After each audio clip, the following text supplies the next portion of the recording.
iPhone 7 versus iPhone XR. That video is coming up right now. Let's go.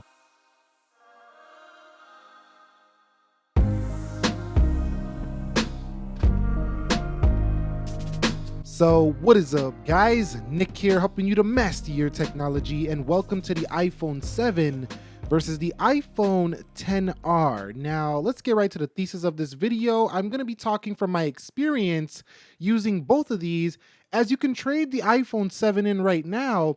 To get an iPhone XR, you're going to get $250 if it's in working condition and it's not damaged. The iPhone XR is the best selling iPhone since the December quarter of 2018. So this is the hottest iPhone right now, even though it doesn't seem like it's super popular with Apple, stock falling and all that. Still, it's the hottest selling iPhone right now in the iPhone XR. So let's find out if it's worth the upgrade here from the 7. You could also use this video as well. Like if you're deciding if you're going to buy an iPhone 7 right now, you can get some info out of that as well. Let's talk about the prices right away. All right, so the iPhone 7 is going to run you $449 right now at Apple stores. Again, $250 on a trade-in towards the iPhone XR. You can also find this device at some pretty good prices, third party, probably in the threes for this right now on the iPhone 7. So that's what it's going for at this current time.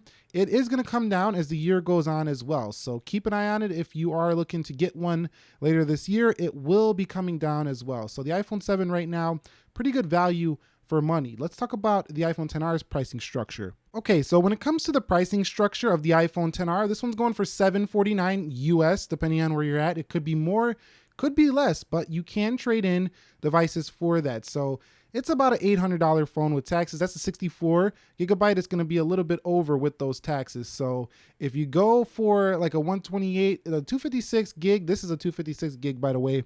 This is closer to $1,000 right here in the iPhone XR. So you might want to take advantage of that trade-in program. Now, the reason why the XR does give you, I think, a better design is a lot to do with the personality and the color selection. Look at this coral. This is just a beautiful color right here.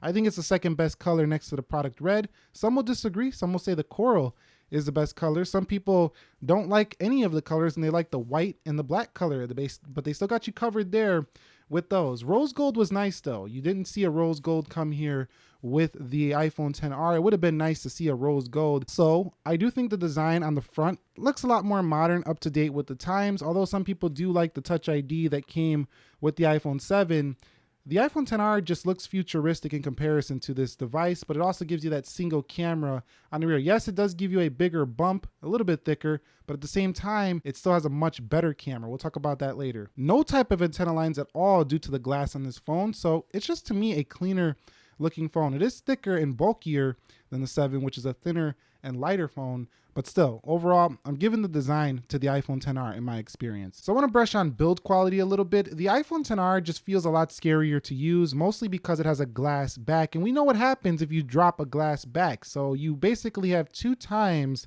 the potential of cracking the iPhone XR, both on the front and on the rear, whereas with the 7, you basically only have it here for the front of the device. Other than that, the build actually feels a lot more sturdy on the sides for the XR due to it being thicker and bulkier. It's got a heavier feel to it, so it kind of feels a little bit more durable, and it probably is slightly more durable in terms of the sides of the device. But the rear, if you drop it, it's going to be a pretty penny to fix that, as Apple's screen repair costs are higher than most other phone companies. However, it is cheap.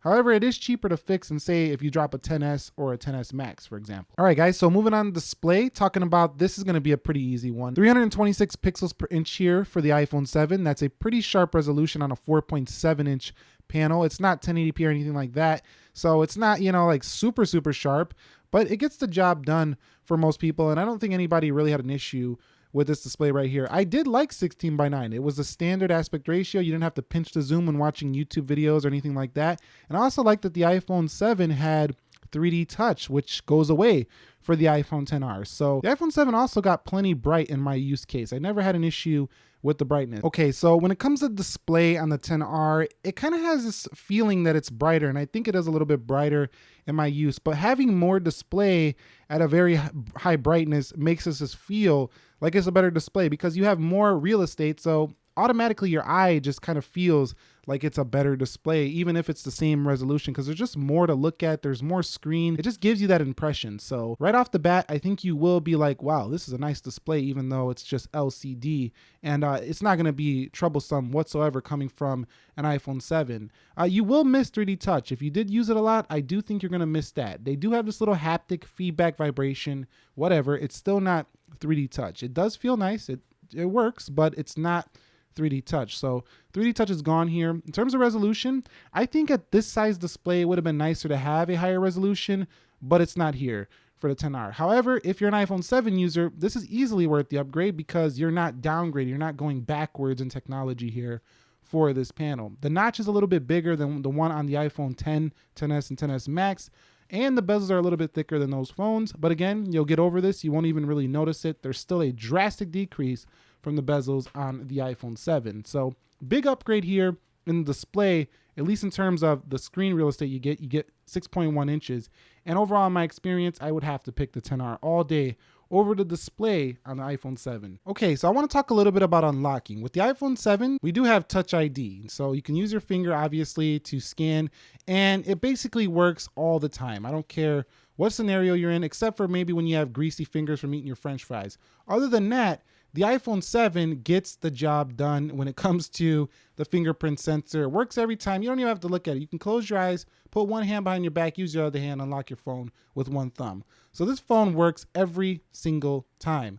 Yes, it definitely is getting a little bit old when it comes to, in terms of Apple, but the Pixel 3 still has the fingerprint sensor on the back. So it's not like it's super old technology or anything like that. It's just old in terms of the newer phones having Face ID for like the XR, for example. So the iPhone XR having Face ID is a very nice feature for this device. You're gonna love it when you first set it up. It's gonna feel like such a great feature. But when you start using it every day, you start to realize that it misses sometimes. It's not always accurate.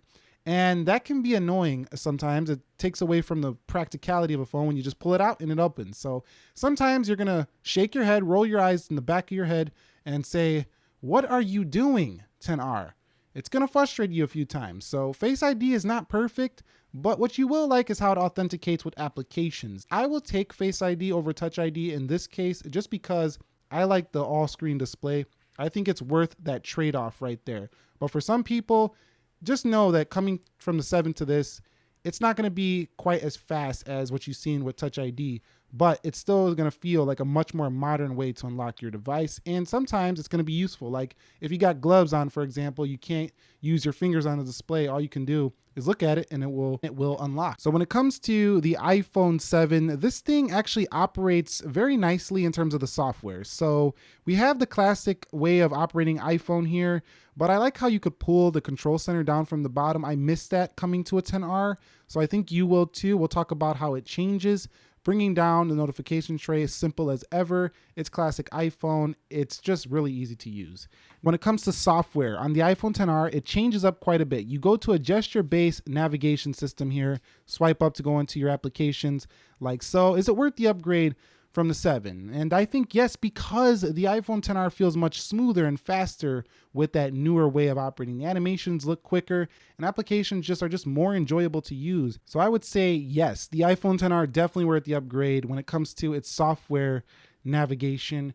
Like I say, the Face ID and the home button thing are the big differences here. Other than that, iOS is iOS. It works basically the same and you're gonna feel right at home once you get used to using the gesture navigation. You do have to bring down the control center from up here, which I don't prefer versus the bottom. Reachability changes where you actually bring it down from the dock. Let me go over real quick and show you how it works there. That's gonna take a little getting used to, but the reach to control center is a lot higher. But other than that, like I say, once you get used to it, you're gonna really love how smooth it feels on the day-to-day operation. From a feature standpoint, iOS 12 is iOS 12. So either one you're using, you're getting basically the same software. There's nothing really to speak of in terms of extra features on either. They basically didn't announce many new things with iOS 12 other than performance enhancements. Using iOS 12 on the iPhone 7, it's really just an operation, the way you navigate the phone difference. Nothing much in the way of features. The number one reason to upgrade your 7 to the iPhone XR is the battery life. The iPhone XR is like having a battery pack extended to your iPhone 7.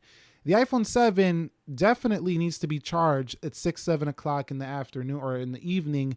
It's not getting you through a full day if you actually use your phone. Throw it in your pocket, go to work, get on the bus, open a couple apps, make a couple of calls. Of course, any phone's gonna last that, but I mean use the phone.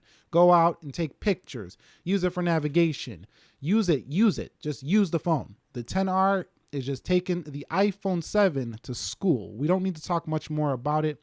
It's at least 3 hours better on screen time than the iPhone 7 in my experience, and that's huge. In addition, standby is good on both, but when it comes to actually using it, the 10R will take the iPhone to school every time. So do the upgrade if you want better battery. Okay, so these have some similarities when it comes to the camera. They're both single cameras. They're both 12 megapixels, but there's a key difference in features. When it comes to the camera software, you have no portrait mode for the iPhone 7. That's the first difference you'll notice right away. Also, with no portrait mode, you have no ability to change the aperture, f-stop for taking pictures of people. You just seen the low battery cause right there. Got mad because I just said the 10R takes you to school. But anyway, you also have no 4K 60 here in the camera settings for the iPhone 7. So if we go down here into camera, if I could find it, this really needs to get fixed as well in iOS. Let's go into camera and you could see record video up to 4K 30. So you have better video quality over there on the 10R. And the major difference here is the Smart HDR, which analyzes a bunch of photos to give you the best shot. It makes the camera take some amazing photos without any user knowledge of how to use a camera.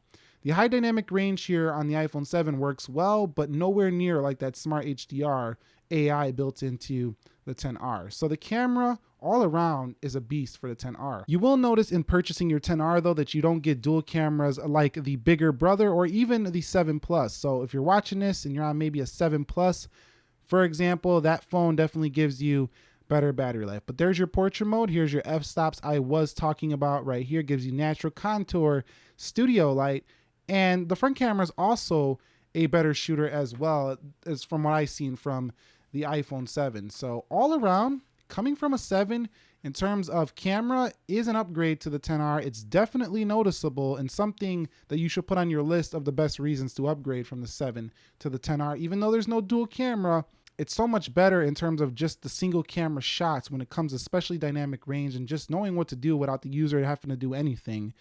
You're going to notice it right away. Now, when it comes to the call quality, this is one area I can't say I've noticed much of a difference besides the fact that the iPhone 10R doesn't give me that much better of a reception. I got about the same reception.